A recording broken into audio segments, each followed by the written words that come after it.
Good morning, ladies and gentlemen. This is Larry Charles here. This is the third attempt at day 3. Third time's the charm, right? As they say. I'm one half of the Game Dev Unchained podcast team, the team behind the scenes that is putting together this conference for you.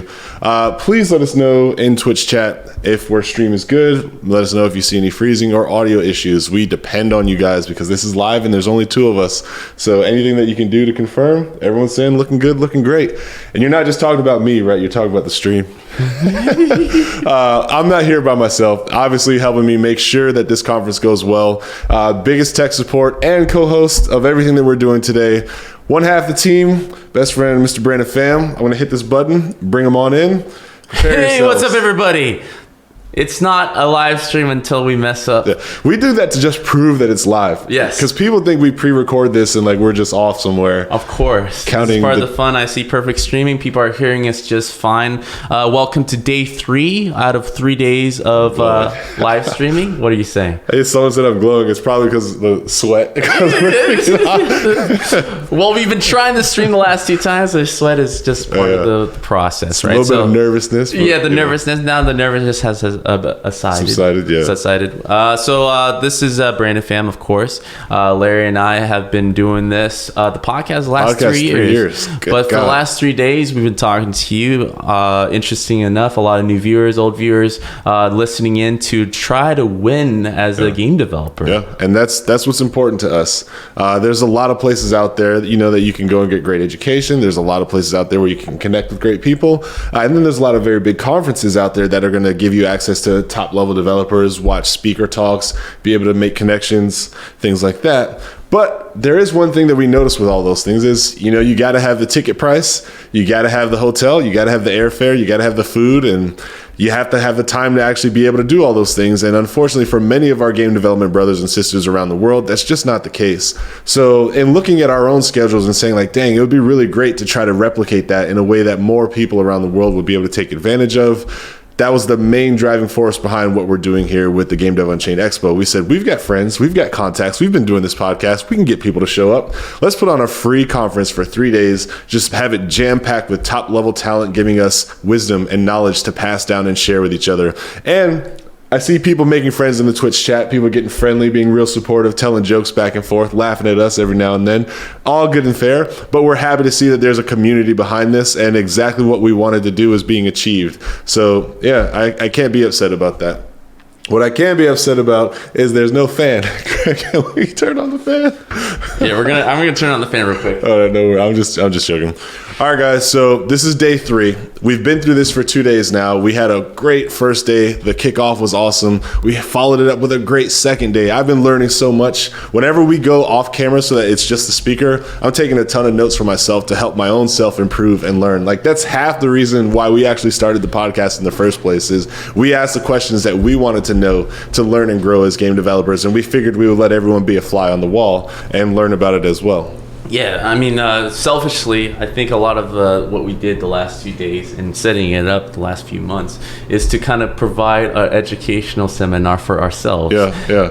These are speakers with all types of skills from all over the industry coming to us, to you, to kind of teach on various topics and very specific topics. So we looked at all conferences, we've been to all conferences, and I feel like a lot of conferences now, the talks are kind of taking a back seat. The focus is all over the place. We have ranging from tutorializing, making better games. Of course, that's important. But besides that, besides how to get into the industry, I think there's a bigger issue at hand. The overhead of like just where we're going. Where are we going? And once we're here, right? I'm talking to any veterans out there that's been in the industry who's sitting right now watching this.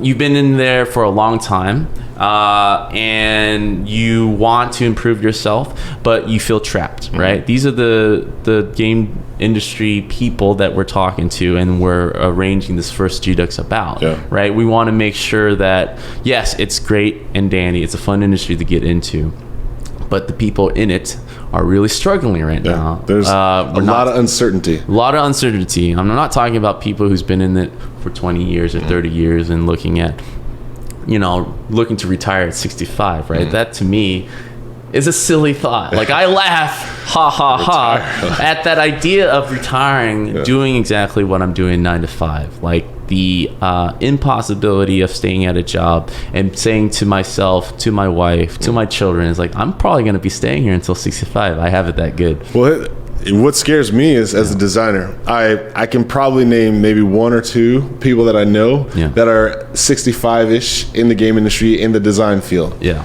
Right? It's not it's quite a pyramid. Yes. There's a lot of fall off from my career path. Right, and as a career path, it is a pyramid. Right? Any place that you go to, you have a lead. A lead for what? 20 plus people per group. Sure. Give or take, Give or take, or even sometimes much more, like 20, 30 people per team, per discipline. Yeah. And so unless you don't care about climbing the ladder, which I congratulate, I actually push for that, because there are not enough rooms for multiple leads, and it's kind of redundant when there are multiple leads, right? Yeah. We don't want that issue either. But it is a place where at a certain point there isn't much growth, right? Where do you go after 5-10 years? Yeah, I mean, and how far can you go? Yeah. Because you're very limited, especially if you're a senior or a lead at a very big place. It's a very coveted job. Yeah, there's a very few of those around at a high position, at a good place, at a place that you like, in terms of location and where you're living, right? So you're vying for that place. Everybody's vying for that role, and it's just truthfully very limited. It's tough. So as you're growing older, you're getting more experience. There's actually less and less room for you as a developer. Yeah, there's a lot of people that burn out, which helps, but listen to what I just said. Yeah. There's people burning out. Yeah. Which helps. Yeah. It's basically you're waiting for the old man. Yeah. What is it? The Senate seat? What? Not the Senate seat. In Congress? The Supreme Court, right? Okay. Those guys stay there for a very long time. And you kind of have to shove them off the chair to kind of claim that role. And that's basically what it is. Unless you are completely comfortable being a senior for the remainder of your 20 years of your life, which you have to. Most people do, and it's completely fine. I mean, there are like roles that they try to kind of puff up, right? A super experienced senior, principal. These are recent years basically made up titles to kind of justify your experience level. We see that you've been here for 8 years. Yes. We know that you're like... But you need to be... and I completely understand. There's a hierarchy, right? You have to be able to differentiate from a senior that's been, maybe 6-7 years to the senior that's been 20 senior years. Senior 2, senior 3. And your salary has to reflect that in some way, right? And unfortunately, our industry... I don't think it's much different from other industries, where salary-wise there is a limitation. I think the only thing that differs with ours is that our industry is actually really profiting every year. It's growing every year. Everybody's getting super excited. New ventures to get and be part of the game industry is growing every year. I'm talking about streamers, people who play games. That wasn't a thing, and earning a good living out of that. Esports, and what else? Like a ton of different ways to actually get and be part of the game industry and make money out of it. Yeah, cons. That's huge for me. Just seeing like, hey, this game or this company or this type of thing is so beloved that we have tons of passionate people just showing up, not even to really play, but just to be around each other, to celebrate news, to celebrate updates, and to celebrate the fandom, right? To dress up as characters that they loved and that they enjoyed. And so whenever I see that kind of thing, that always makes me feel great about what I do personally and what we do as developers. But kind of starting to tie up everything that we were getting into earlier, it's not so much that we're trying to tell people out there like, hey, you're going to keep working, you're going to get older, so have some sort of way to climb that pyramid. It's not so much that. It's that we're saying that like it is going to get competitive. It is going to be harder to find more senior level jobs because there are less of them. So make sure that you're keeping your options open, but also looking for other ways to be valuable that might be outside of the industry. So yes, this is Game Dev Unchained, where we're talking about being a game developer, but what we're really trying to tell and what we're really trying to push in the narrative that we're developing here is understand that you are valuable, not just as a game developer, right? You can be an educator. We both have taught college classes for what we do. We share that information. We share that knowledge. We started this podcast. This podcast has created opportunities for us. We just want people to understand that we personally think that it's dangerous to be stagnant if your industry is volatile, right? That's really the main message that we try to push. That's why we always want to come with new knowledge, with new education, with new opportunities, with new ideas, with new concepts that you might not have known or heard of, that you can explore to better yourself, to refine yourself, or to better prepare yourself for longevity in what we do. So I'm going to come back to the group cam. And what time do you got there, Brandon? We should probably go over the day 3 schedules to let people know what's going on. Right. Let's go over the day 3 schedule. Actually, before doing that, let's talk about how we made this possible with our sponsors. So I'm going to switch the camera on to you, and you go ahead and do this. All right. So Larry Cam, we made this possible because I woke up one day and was like, Brandon, this is what we need to do. And he was like, cool, let's do it. It was that simple. No, I'm kidding. We've been at this for 3 years doing the Game Dev Unchained podcast, but GduX, this web series, this web conference actually had a lot of help beyond Brandon and myself. And primarily I'm talking about the sponsors who have made it possible for us to be able to do this for 3 days straight and actually have the equipment and technology to make sure that you guys can see it for 3 days straight. So top of the list, we're going to start with Perforce. Perforce is our first primary sponsor. So Perforce, thank you from the bottom of my heart and Brandon's heart. We appreciate you guys believing in us and giving us an opportunity to do something with ourselves other than twiddle our thumbs all day as we try to be independent developers and games media people. So Perforce, thank you for your contribution to what we do here. Anybody who's in the industry has a job probably already knows Perforce, but anybody out there, indie, small team, Perforce is a great way to make sure that as you develop and work on your project, especially if you have multiple collaborators, you can have a great source control pipeline that allows multiple people to work on the same files without stepping on each other's work. You can merge and integrate. You can do so many things that allow your game to be developed with hopefully the least amount of user error in regards to sharing and managing files and backups of files, etc. Perforce has great options. Even if you're a small team of 1 to 5 people and you don't necessarily think you have money, Perforce actually has a free option for teams of that size. So if you're hearing me say this, you're an indie team, you're a small team working on something, and you have less than 5 people, or 5 people or less is what I should have said, why not go check out Perforce? It's free for you. So, and then teams bigger than that, obviously they have a solution in place for you. Second primary sponsor, I want to thank Pixelogic. Pixelogic, not only are they helping us make this show possible, but they sprinkled a little bit of ZBrush on top of that offering, and they said, hey, we also want to give away 2 free copies of ZBrush to your viewers. We did give away 1 copy successfully yesterday. We've got another copy of ZBrush, absolutely free, no strings attached, not that timeshare presentation free, but that actual free, that we're going to be giving away a copy of ZBrush, the latest copy of ZBrush, no strings attached, to a lucky viewer today.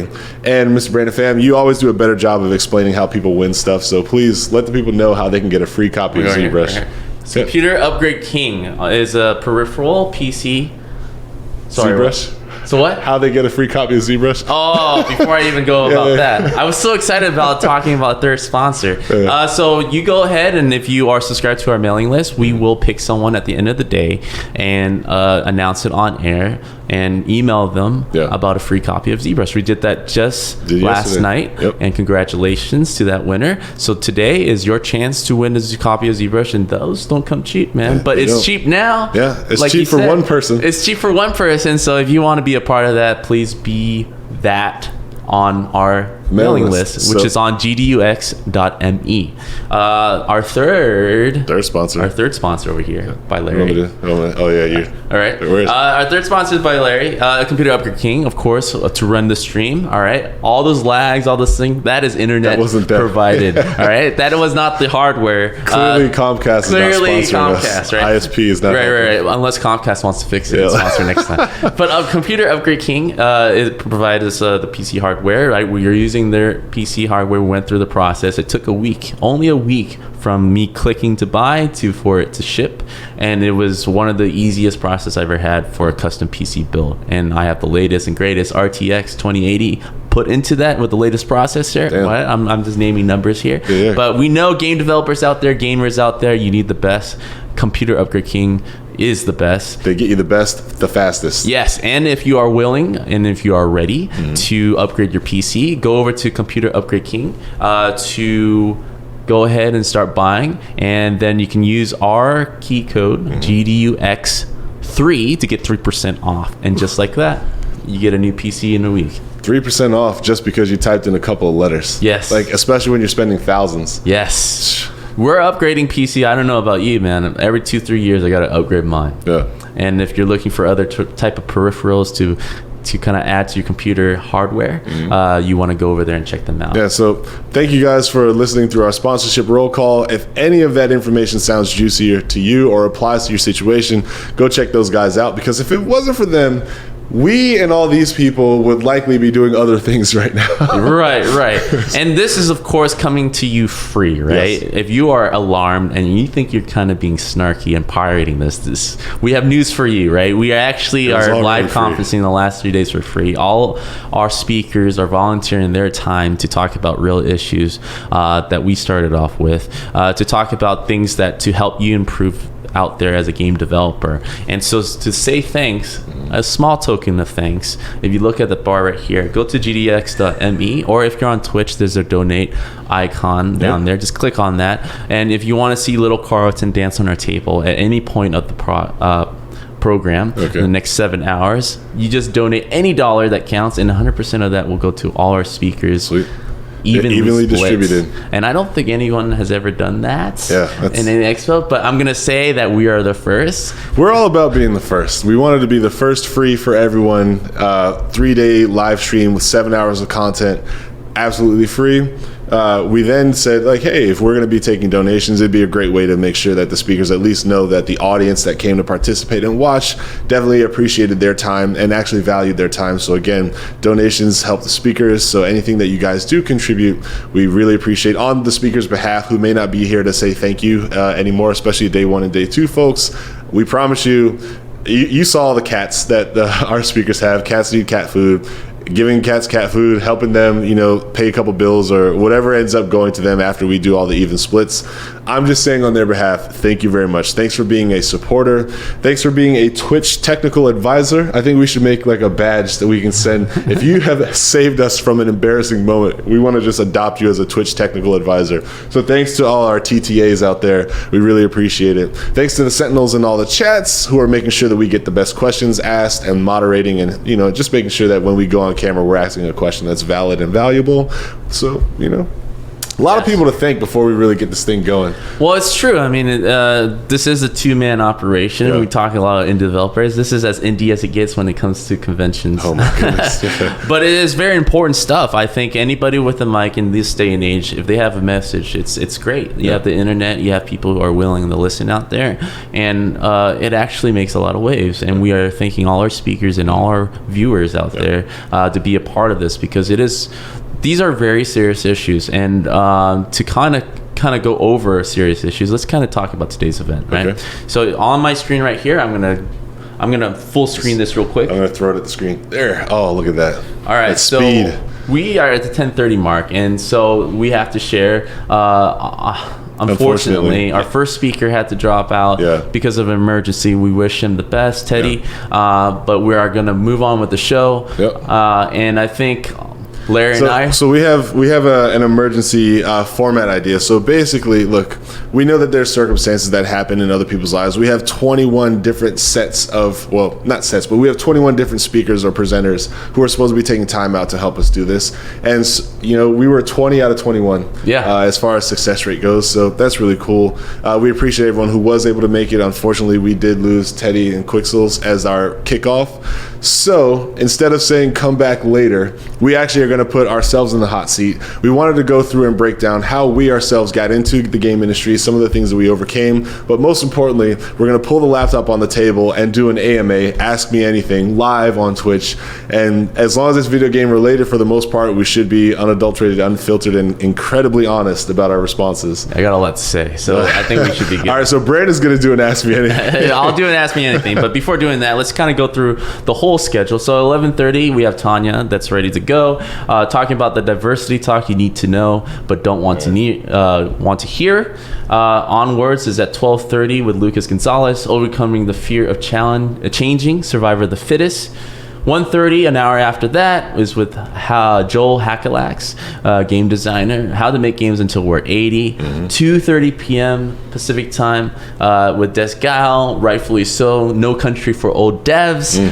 Oh man, this is just like going through my life right now. 3:30 Pacific time. Obviously, if you're watching this, we're on the West Coast. Redefining Success with Jody Exar, CEO at Tizocat Games. And finally, anchoring tonight would be at 4:30 p.m. with Nina Freeman from Fulbright. Ways to put off starting your next big project for self-improvement and sanity's sake. So according to our TTAs, our Dancing Carlton donation button is not working properly. So that means that people have been donating. So thanks to everyone who's been donating. I really appreciate that. And like I said, I'm going to get the gerbils bigger carrots to see if that helps. Brandon's going to take a look at it right now.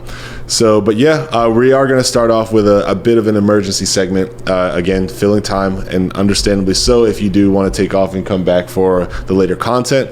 But you might want to stick around and hear this very interesting story, how two guys from nowhere became best friends, started working on their own media and games, and grew to become this. And then, just to prove that we know what the hell we're talking about, you can check us and ask us anything you want about game development. Get our opinions, our honest opinions. There's no lawyers, there's no publicists. No, we're on our own right letting now. Me know what I can or can't for say. the first time of 3 years, we're finally doing this full time. Yeah. So I'm gonna ask the first question. Right? I'm gonna put you on the hot. Sure. Okay. So this is speaker one and speaker two for the next hour. Right? I'm ready. Right. So Larry, paint me a picture, right? Let's give me a full global picture of Larry Charles, the game designer, walking through the industry. So when did you first get interested in games?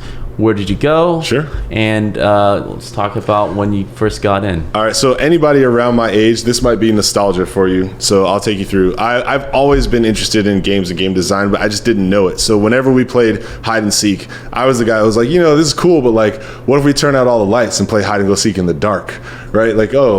Sure, we can play water gun war, but what if we added this extra thing? Or I was always the guy who was trying to, just tweak whatever the base experience was to try to just make it more fun, more interesting, or more dangerous, more exciting. And so going up through my whole life, I've always spent a lot of time drawing and creating my own worlds, creating my own stories, my own characters, and I had a lot of fun doing that. I initially thought I was actually going to be an animator. I saw a Toy Story for the first time in my life. I forget how old I was, but whenever Toy Story came out, that inspired me to get into 3D, and I immediately went to I was at a boarding school at the time.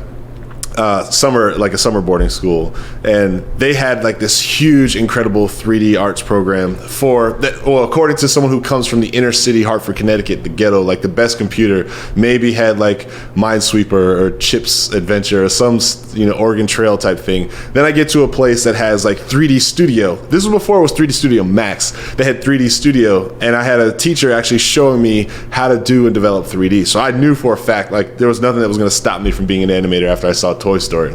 I would say fast forward the next summer, I come back to the same place and I'm back in those same computer labs trying to further what I had learned previously about 3D.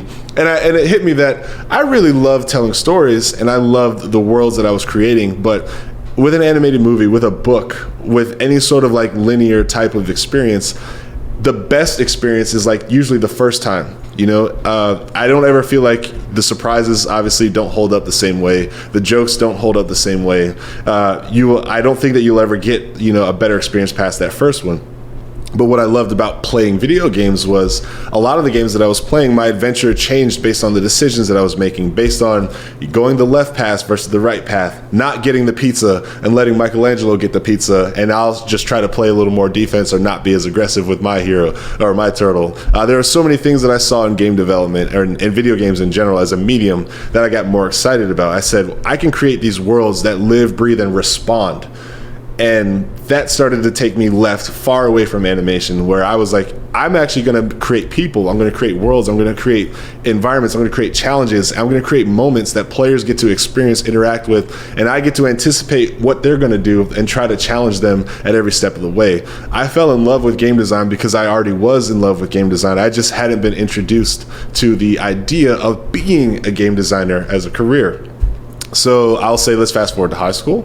I go to Penn State for 2 years. I'm studying, I think it was business marketing, because I do have an entrepreneurial side, but I was not fulfilling my creativity. I didn't feel like I was contributing to the world things that I actually wanted to be a part of, which are things that make people smile, things that make people feel, things that make people think things that make people react.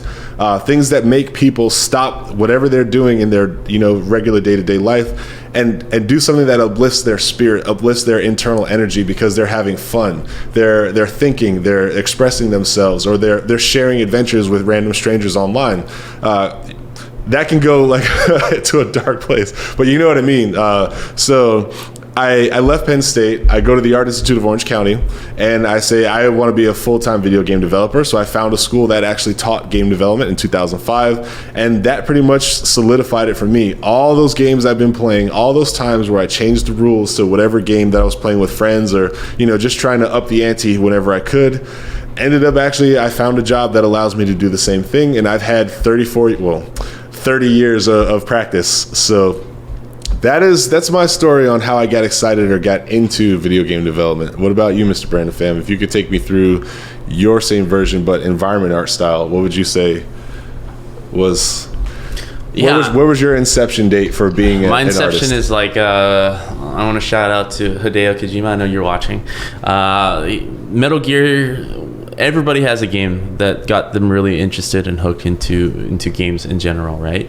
And so I was at that point where when I was playing games a lot, I grew up in the PS2 era, and I didn't know it was viable as a career until I was flipping through a game magazine to kind of just browse. But I saw like a clipping for college, Art Institute of California in particular, and I was already a junior in high school. So fortunately I knew right away that this is something I wanted to do. I was really already dabbling in 3D a little bit. I was playing with Counter-Strike modding for fun, but I never knew that it could be a career, right? And I think if anything, the last 12 years have taught us is that people know now. People on Twitch, everybody respects game development. Even when I talk to parents at schools, I tell them what I am, and they're like, oh, that's actually pretty cool, versus like, what do you do exactly? Do you just play games all day? No. So I would say going into my career 5 years in, it was a lot of conversations like that. Like, what do you do? Like, I do this. Is like, does that mean you play games a lot? So it's kind of nice to see the change, and not even have to over-explain myself or what I do. But that was the start of my career. In the college days, and that's where Larry and I met, is I think looking back that it was a preview of a lot what the game industry is like. So don't get me wrong, the game industry is fun, but we were really rushing through. Like, it was a 3-year program. Still expecting to do 5 classes every semester, kind of battling with 3 hours of homework content every day, which doesn't sound much now, but looking back, you have a full day of class, you're going back, you're trying to get A's and everything, but a lot of those classes don't really have anything to do with what I want to do. Right? Man. So it's a lot of BS. Like half your tuition goes to classes. Half the tuition. So the first time, like, getting out of college, dealing with debt, and everybody can relate to debt, right? But like, school didn't teach me like, oh, honestly, when you do come out of college, you're mostly going to deal with a really competitive industry, along with the debt on your back. And guess what? You're not going to have like that much money to start paying your debt back. It's going to be, if you're lucky, you start with 40, right? And we'll give you 6 months to get on your feet. 6 months. Yeah. Well, most likely it's a contract, right? And to get your feet wet. And It is expected, I think. Even with young developers now, it is expected that they would overperform, underpay, but passionate. Also put in and be passionate, right? Put in the time to show them that they really want it. I can't say you can't really shake that off yet because of the sentiment of what the industry is like.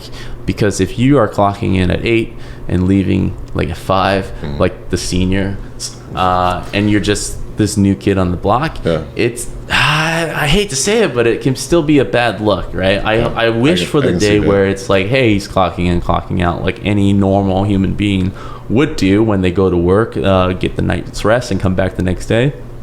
But it is actually asked and actually unfortunately in schools taught to kind of crunch, have a mentality like that to succeed. And I feel like anybody that's watching and anybody that's been a part of the industry, that doesn't really stop. And I think the last year and a half have taught us that. We look at the biggest game companies, like Epic, like Riot, like a lot of these companies, everyone's going through this. Even with crazy success, it is expected to keep that ball rolling because we want to keep the money train going. Right? If you stop now, we're going to miss this wave of influx of people that is constantly hungry for content. And that's where the free-to-play model gets really dangerous, right? If you're not a team that's ready to support that, and honestly, there is really no way to kind of prepare for that, right?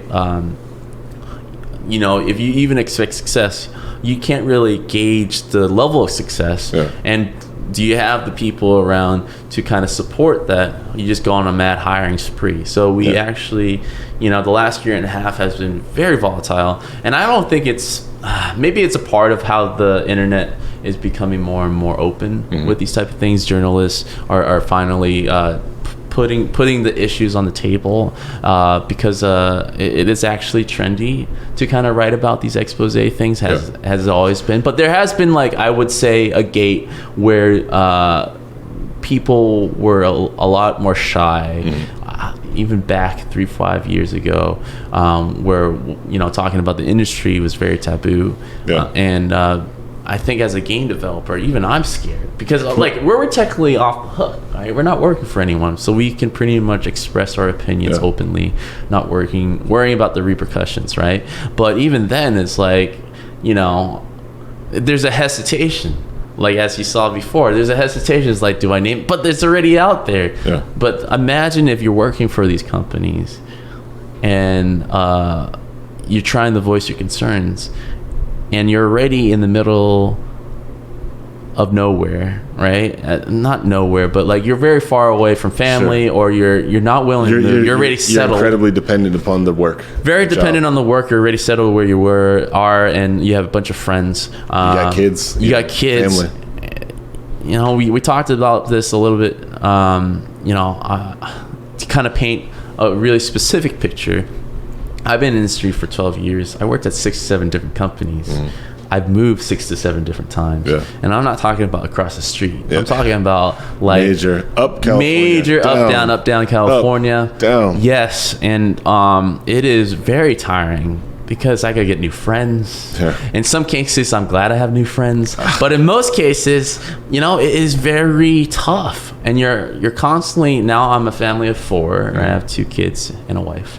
And you're constantly turning to them every time you like, this job ain't working out, I got to do something.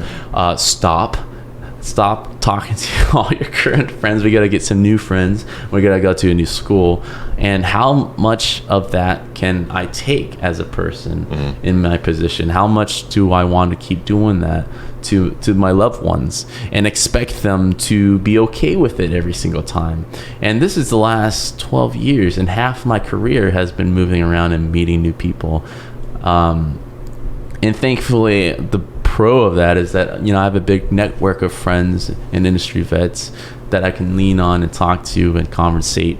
But the downside is, of course, it's very unstable. I'm constantly in fear of. I'm taught to constantly look at the next opportunity. never be comfortable, and just be ready to adapt. And there's only a certain point where it starts to break you as a game developer. I mean, you still enjoy making games, but you start looking at other options. Like, is there anything else that I can just stay? Your quality of life is important. As a person, I think that we all have this, I want to say, this instinctual need for some sort of comfort, right? Like, a lot of people can stay that, especially ambitious or entrepreneurial people, you're usually very good at, I'm going to step outside of my comfort zones and I'm going to bust through.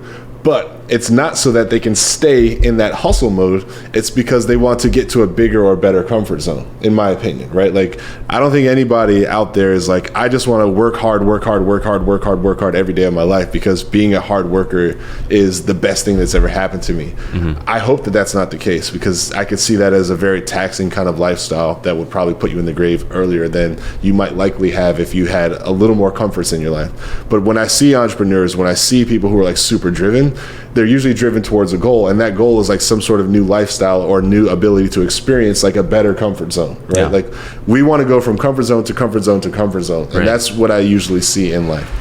Yeah. And so when I think about the game industry right now, I feel like the game industry for a lot of people is still a gig-based industry, right? Much like Hollywood, when you think of people making movies, like, I had a job for the last 11 months, that movie stopped, I have 2 months to try to find the next movie, and then I jump on that. Right. But lucky for people in Hollywood, a lot of those jobs exist. Like, you could literally move to Hollywood and be in films, work on 40 films in your life, and never move your house. Right. In the game industry, you could work in 40 games. You might move, depending on who you are, you might move 20 times. Yeah. By the time it's all said and done. Yeah, it's very all significant moves. Yeah, all these like studios are very I shouldn't say move. I should say relocation. Relocation. Like these studios are very concentrated for that reason. I mean, it's hard to justify this. It's a trend that Silicon Valley created, right? It's like, have all the tech companies in the same place, all the talent. If they need to circulate, they can, right? Same thing with game industry jobs. A lot of these game companies need that talent to stick around, and so they just build these companies around each other. What unfortunately what happens is that a lot of these cities get very expensive very soon. Everybody's moving there because of the tech boom, and you're talking about 1 hour plus commutes, or just it's just not a place that you want to be because it's too expensive or other reasons, right? It's not where you grew up. It's not where your friends are. You just have to keep adjusting to what the industry is doing. But worse than that, you're not even dealing with stability. Even if I move through these cities and I'm fully committed to my job, I can get my pink slip the next day.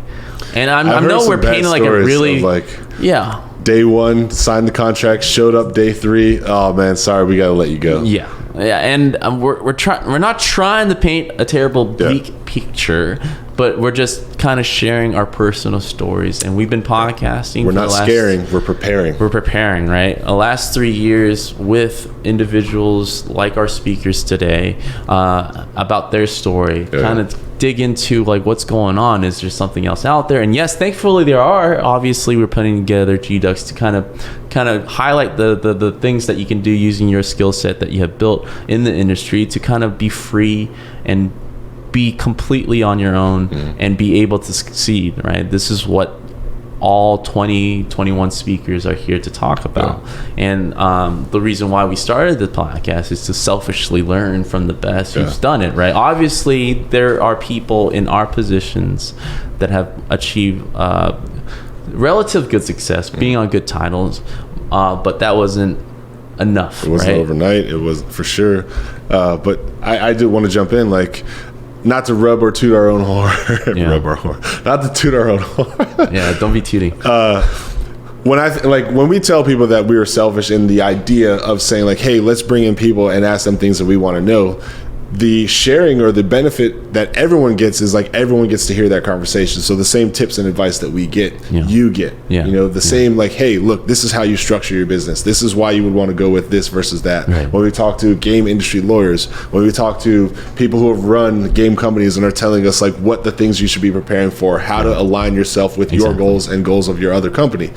Everyone gets to learn that, right? So it's, even if we had a self-serving interest of like learning as much as we could, we also have a Robin Hood effect because we're giving it away. Right. I will give you a pro tip though. Sure. It does help to talk to these guys with a mic because suddenly you look professional. Yeah. As soon as you start walking up to these people at like a conference and like, hey, tell me everything that you know, they kind of shoo you away. But you come with the mic. Yeah, well, there's Even it doesn't have to be on. Yeah. It's suddenly you have a conversation going. But thankfully, everyone liked us enough to kind of stay on, talk with us, kept in touch, and obviously return for an expo such as this, GduX, to share the knowledge and make some noise. Like it is obvious. Hey, Carlton's working. Carlton is working. Thank you guys. Thank you very much. So I'm gonna pull some questions. Sure. While we go back to our theme for this. Can we do one thing? Just to, like I always say, drop your portfolio on the desk. Yeah. Brandon, what cool games have you worked on in your career for the people listening? Well, obviously we worked together on Call of Duty: Advanced Warfare. I worked on BioShock 2. We worked on Lost Planet 3 together. We worked at Section Studios with Cecil, which was our day one speaker. And so those Rival, Crimson X Chaos, mobile game. Chaos, yes. And then I also worked on a digital domain for a little while on Borderlands 2 Cinematic, Hawken. And so I've been around. It's been a long journey. I think my last half of my career has really aged me in terms of stress. But like I think it's worth also saying and talking about, I know long listeners of the podcast knows a little bit of our backstory. We kind of pepper it in over our 180 episodes. But I think it's also worth bringing up why a sudden change in our hearts about the industry. And I think the best way to start is I'll start, right? Sure. I'll kind of relay my story, my first layoff. First layoff. Okay, all right. It's the title of my story. My first layoff was something that it's one of those things that you felt like the atmosphere of the studio being a little off. You even talk to your friends, you kind of joke about it. But even when the day happens, you're still very shocked and surprised. Because for me, when I came in the office and suddenly HR shoots me an email, I've been at the company for like 8 months to a year now, right? No reason or no opportunity ever did I talk to HR that they shot me an email for. And suddenly she shot me an email, I opened it up and I looked at it. It's like, hey, if you have any time, let's talk at lunch. It's like, I never, sure. But in the back of my mind, at least with my infinite limited wisdom, I knew like, all right, I think I'm going to get laid off. I even walked around my little cubicle to everybody and it's like, hey man, I just want to shake your hand and say I think today's my last day, and I just got a weird email, ominous email. I think this is it. I just wanted to just hang out with you guys one last time before they escort me out, right? I've heard stories throughout. At that point, it was my 5-year mark. Coincidentally, they say 3 to 5 years. One of our speakers yesterday highlighted that. It was a burnout mark and then a thrown out mark. Yeah, it was my throw-out mark. And even though I teased and I make fun and I cackled about the idea that I'm probably, there's going to be a big layoff of the company, I was completely unprepared because then I walked in the office at lunch. My lead was already standing there, and I was like, oh shit. Even though I prepared for this, I did feel like a stab of betrayal. But in retrospect, as a company, if you got to do a layoff, you got to do a layoff. That means there's no finance in the bank, there's no way to pay you. I totally understand that. The good thing is that what's up, Carlton? The good thing is interrupting my I'm getting real with you there. All you see is money. I went into that room and I saw my lead there and I kind of knew what was going on. Obviously, I sat down and even though I understand in retrospect the company's stance that some things just don't go well, obviously financially they can't keep supporting you, you got to get cut off. I wasn't the only one laid off, so thankfully it wasn't personal. It was like, who else is in the room? It's just me. It just looks to your left and right. It's just me. Just a room full of mirrors. They just told me, hey, thank you for all your work, but unfortunately we got to lay you off. So this is your 2 weeks severance and all this stuff. I felt like I kept it cool-headed. Or a medium box? A medium box? Which one do you need? I had a fuck it box, basically. Basically, I didn't care at that moment. But obviously, you feel emotionally a sense of betrayal. It's like, why couldn't you guys tell me like a month earlier? Give me 2 weeks to kind of get back on my feet. That's not nearly enough, right?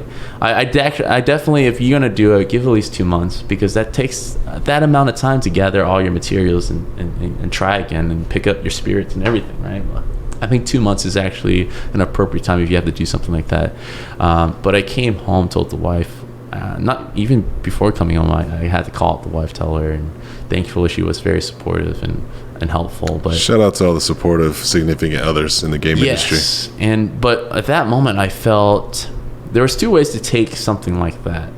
One is to completely obviously be devastated, question your self-worth and everything, or the next thing to do is to kind of just take a moment and think about the next thing. Like, so I had a mixture of that. Obviously, I'm the breadwinner of my family, so I have to, like, I don't have that much time to sulk. I got to think about the next steps. But beyond of looking for the next job, you know, I swore to myself that I will never ever have just one basket, right? Becca Saltzman yesterday was talking about, part of her talk, it's like have multiple baskets, multiple eggs, and that really hit home for me. I was like, streams, plural. Streams of income, and it's very true. And it began my dual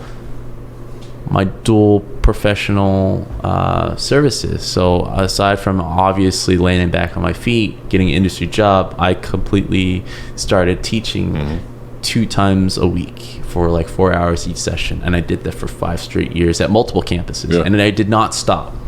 Because I was constantly in fear, and in some cases I had 2 different campuses with a day job. So I was teaching 4 times a week at different campuses, and I'm doing my day job 9 to 6, right? So obviously less and less time to spend with the family, but feeling more secure. But that was when it opened up the doors to me. It's like, there's so much I can do as a professional game developer to either share the knowledge or start meeting new people to open up opportunities. And that started the hustle. That started Game School Online. Shout out to Game School Online for all the students that are watching, which is and Game Dev Unchained, our podcast, and then all our business ventures on the side. And this is pretty much very personal, at least to me, and I know for Larry, to kind of bring GduX to the plate, because I feel every time I talk to developers who are either been through a few rounds of these layoffs and slowly chipping away as a person, because every layoff does hit you really hard, and I think anybody that has survived 2 or 3 of those are really playing with fate a bit, because how much more can you take before you really give up, right? And that's at least one of the big reasons why GduX to me is very important and very personal. Every speaker has a strategy that can be applied to anybody that's watching right now, to apply to themselves. And even if you're at a stable job, I congratulate you. But think about, what if that job just suddenly implodes, right? So it's always good to just every now and then just ask yourself, what if it was today? Right? What if it was today? What if today your primary source of income just as you're watching this stream, a pink slip, what if it was today? Seriously. Email just flies into your screen and say, can I see you at lunch? So, you know, I ask myself that all the time. I'll just randomly be listening to a song, and if I don't think I've thought about it or laid out or updated my plan in a while, I'll say, well, what if it was today? What do I do?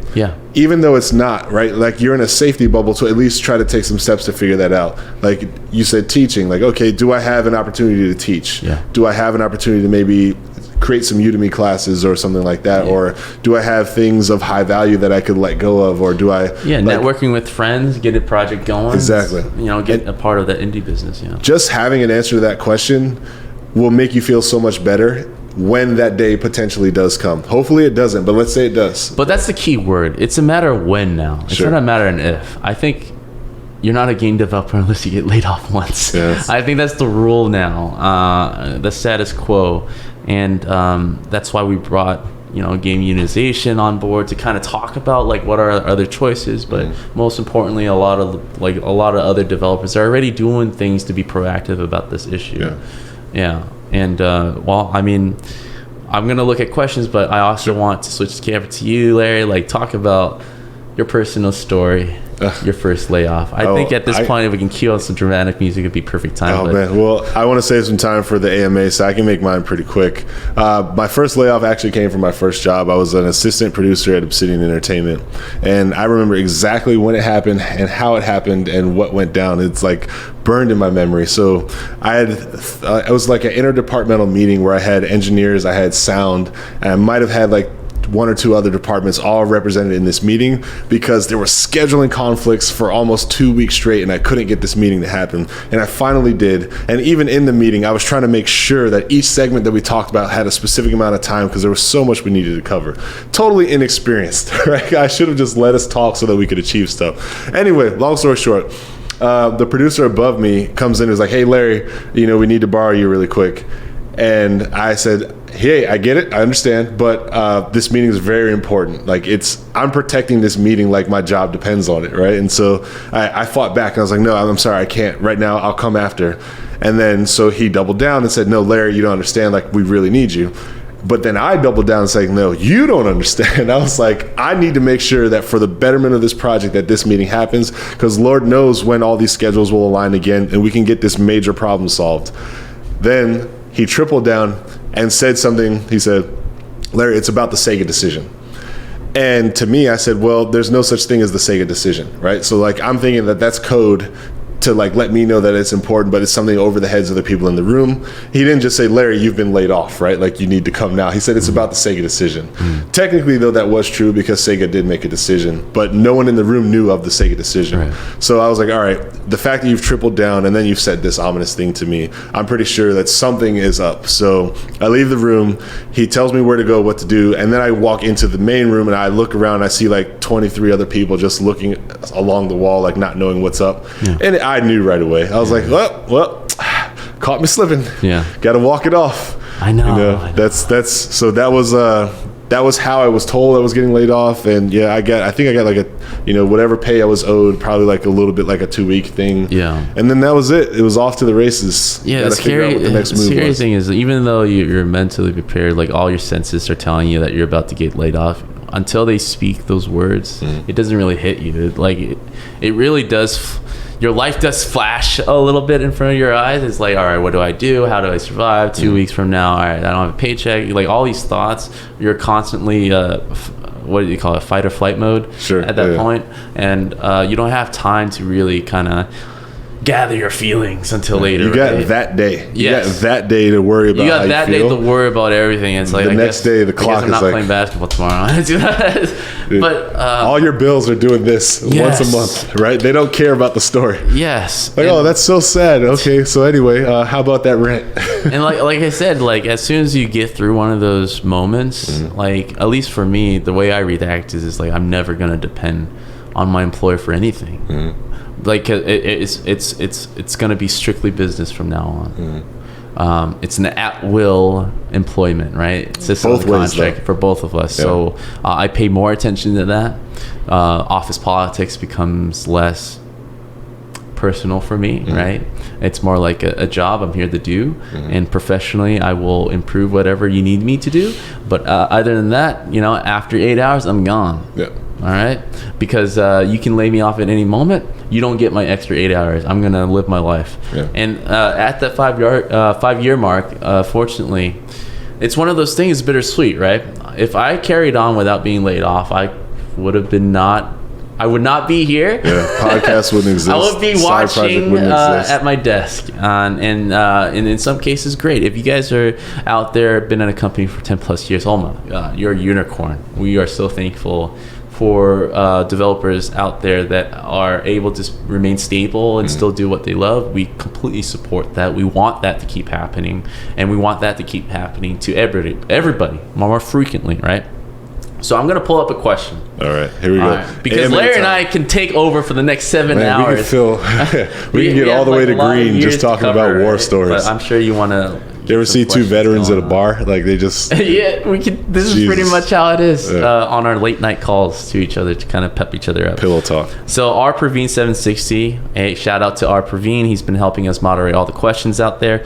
How do you guys take a break from work, like back when you were in AAA and when you were faced with extreme crunch and stuff? Like, how do you stay fit? Oh, thank you, Praveen, for noticing. And don't let the strenuous effort that goes into making games from spoiling your health. Do you really have time to play the games you work on? This is very popular. I can jump in because my answer will be super quick. Okay. So every company gives you a lunch period. I got really good at understanding that, like, in 1 hour's time, I could probably scarf down a meal real quick and then have maybe about 40 minutes to enjoy something that will give me like a long period of mental reset. Whether that was play a game for 40 minutes, whether that was just watch YouTube videos, whether that was just walk and talk with other people. I hate to say this, but like I looked at that hour of time as my time to do whatever, so long as I also made sure that I had food. And a lot of companies actually, if you're at your desk and you're working and munching, they don't care. Yeah. So like if you took that whole hour for personal, and then let's say you get back to your desk and you're working and like you take a bite of your Subway sandwich and keep working and take a bite of your sandwich, you're eating your actual food after that hour. You probably won't get in trouble. Yeah. I've done that before. Yeah. I've made sure that I took that hour for workout, for play games, and you have the same work day. Like I still go home at the same time, but I feel like I had an extra hour of just like peace for myself because I had to reclaim it in a way that just worked for me. Yeah, and to me, it's a very similar answer. Every day, you got to really treat yourself respectfully, because for me, health comes first, even before my children. Because hey, if you go, I mean, it's the what is that? The airplane rule when you put your oxygen mask assist first yourself before helping the kids. others. I take that very literally. I'm fighting the kids off me while I put my oxygen mask, but it's very me true. First, Bruce. Yes, it's a very strenuous job. Obviously, most people are still sitters, right? I know we have fancy standing desks now, and that's actually a good step forward to kind of take care of your health, but it's very strenuous on your back and all these stuff. Everything that you're doing at the computer is telling you like you're gonna slowly age and break apart, right? So health wise, it's the first thing I do, the last thing I do every day. It's very important, and not just health, it's just like just having a life. Earlier in my career, it was all about the industry. It was all about working hard. It's all about the game putting out and the satisfaction. At some point, at least for me, that stopped. Like the part of the question was, do you guys even play games anymore? I haven't even played my own game that I've launched. All right, and I'm being very real because part of it is because you play test while you're in development a lot. You play levels over and over. But it's been a long time where after shipping a game, working on it for 3+ years, and finally like super excited to unwrap your little professional edition, right? And that's something too. Like not every game place give you your game, right? But the places that do are kind of. I didn't get a copy of Lost Planet 3. Well, there you go. I was gone before that, but I gotta buy that copy off of Steam. I had to buy a copy of my own game. But it's been a while since I actually appreciated my work because a lot of it harks back to that period. And after that first layoff, I just viewed the industry very differently. Not in a totally negative way, but more being proactive about, all right, self-improvement. What can I do? What can I secure myself with? So, of course, I have accomplished working with great people. Very proud of the games we put out together, but truthfully, the desire to kind of review my success, I view it a very different way. Now we're working on our own game. Like I feel more comfortable working in smaller teams because now the things that I take the most pride to is are projects that if I didn't have a part of it, it would not exist. Yeah, that's like my thing now. So yes, all the big games that we worked on are great, but I could have taken myself out of that equation, and the game would have still existed without me, right? Sure. And so I look at the level of success and pride a very different way. It's like, if we're in a room full of 1,000 podcasters, and we're just both having a mic, it doesn't feel the same as now. If I'm talking to you, you're talking to me, I'm listening to you, and you're listening to me. So it's very much the same way. And so to do and be able to juggle a lot of things, health is very important. You got to make time. And I want to prioritize it. So you're saying you have to make time, right? Like time. That is the one thing I do want to like stress to the audience who, if anyone is saying like, oh man, how do you do so many things? It's really because every moment of your life that you're conscious, you are making decisions. Where you're putting your time, regardless of it being an obligation or not, you're still deciding to fulfill the obligation, right? So if you go home and you veg out for an hour and a half before you try to start doing some work, or let's just say you needed that rest time, that's fine. It's okay to acknowledge that you were very tired and you need an hour and a half worth of rest. But if that day goes by, those 24 hours, let's say you're conscious for 16, 17 of it, and you didn't do anything to progress one of the things that you're interested in, you can't tell me that there wasn't something that you could have done differently, even for 30 minutes, to just say, you know what, instead of doing X, I'm going to do Y because Y is important to me. Even though Y may take a lot of time, and I only see myself having little bits of time overall, those little bits of time still add up. If you feel like you literally don't have enough time, then where are your priorities balanced? What is taking up the time that you wish you were doing something else with? Is there any way that you could multitask while doing that thing? Or is there any way that you could delegate while doing that thing? Or more or less just get rid of that thing because it's not as important as Y? It's very so true. Remember, you're making decisions with your time. And you know, whenever you look back in your career, if I look back personally, right, and I look at the highlights, you know, I don't remember the times I stayed in the office and worked really hard on something. Like I appreciate the time with my family, my friends, and you know, the little networking that I do with the friends from work and everything. Those are the highlights, and those are the things going forward that I want to kind of hark to everybody. Those are the important things, right? I've seen friends that just been crunching forever. And I go back to visit, their health is to shit, right? Or they're not really happy because chasing titles is a high, right? There's never enough before it gets outdated. Most AAA games, you know, it sounds great now, but in a couple of years, it kind of fades back in the background. It's the same on your resume. It's great to see it there, but a few years pass, it's like, oh, okay, that's nice. But it's just like that, and so it's never ending. If you just fast forward, like how many titles does it take before you're satisfied with your career? It's like, to me, and at least for us, there was a turning point where I'm like, I'm so sick of working on these big games. I want to work on smaller, intimate games, things that do matter to me, and that, you know, gives me the credibility to kind of say like I had a big part in that, and if it wasn't for me, this game wouldn't be the way it would be. And it's a very different turning point for me because I never thought before we started with our college years, never thought that I would hit that point, because ever since college I want to work on the biggest game that everybody knows, so that when I go on the streets, it is a nice feeling. It's like, I worked on this game, it's like, oh, kids play that, oh, that's great, and that was that, right? But never thought like past my 10 years that like that's the opposite of what I want now, and that's on a personal journey, right? And not to hate on anybody that's working on huge games right now. I appreciate it. I still love playing those big games, of course. Somebody has to do it, but I think if anything, GduX is about like, we can do this pretty healthily, right? We talk about, there's no denying, all right? I'm going to give a shout out to Rockstar with Red Dead 2, right? There's no denying, if you look at that game, that is the epitome of AAA development, right? That is exactly what AAA development, in terms of quality, in terms of time, and in terms of development. It's grade A, hard to replicate, impossible to try to even duplicate the process of it. It's one of a kind. But the sacrifices those developers made to make that game, it's like, do I really need it in 8 years? It's like, is 12 years still too late? You think if a game like that gets released and everybody actually worked like normal hours, like if it came out a year later, it would still be very good. To me, if they worked like normal hours, it would be 12 years. It took them 8 years to make it, probably 12 years. But people, I feel, will still line up for a game like that, and still, if anything, will respect you as a developer, as a team that fosters talent and respects talent, right? And I'm calling people out, but these are things that, it's not like I went in there and started exposing. This is open secrets. Sure. Now, well, we got a couple more minutes before our segment. Let's get some more questions in there. All right, one more question in here, okay? Before Twitch like abandons us. All right. Let me get one more question in here. So let me load it up real quick. Again, thanks to everyone in Twitch. Thanks to everyone on YouTube. Thank you for watching this wherever you are watching this. We appreciate you. Yeah, as you can tell, Larry and I can talk for 7 hours, but we're not. Pitig Boss J I'm hope I'm saying that right. I'm sorry. Would you still consider yourself to be a gamer in your free time?